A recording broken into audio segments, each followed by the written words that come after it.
أصدقائي الأعزاء، اعتبارا من هذا اليوم أنا استغنيت عن الصفحة وسلمت كل الفيديوهات اللي راح تستكمل عمل الصفحة إلى ابني وابن صديقي وابن أخوي الأستاذ ديار زياد. هو اللي راح يتولى العملية ويقوم بالنشريات. إذن يعني ما راح أرد على أي واحد لأنه راح أكون بعيد عن الصفحة جدا. وهذا إلى سببه. يعني إحنا في عصر ظالم. يعني البارحة أسمع على أشاهد فيديو بنت ما أدري شو اسمها تقول أمي كانت توكل كاظم الساهر. هذا كذب. يا كثر يا إذاعة يا كذا. من هي أمك؟ كاظم من اللحظة الأولى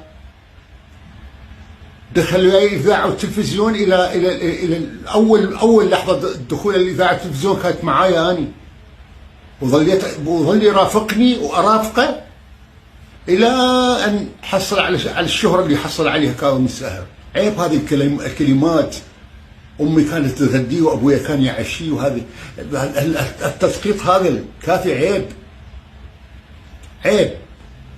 خلونا واقعيين ولذلك قررت بعد ما وصلت الأغنية العربية والعراقية إلى مستوى صمون 10 بألف وإلى مستوى الحمام،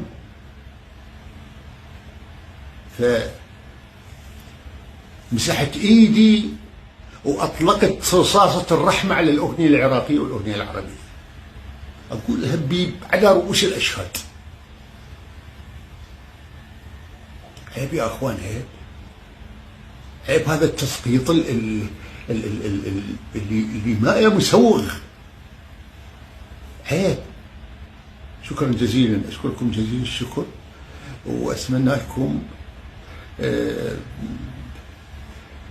كل التوفيق، ومعذرة لكل من أزعجت بحرف، وأسامح كل من أزعجني بحرف، وأرجوكم أن تكونون منطقيين من الآن فصاعدا. شكرا جزيلا. في أمان الله.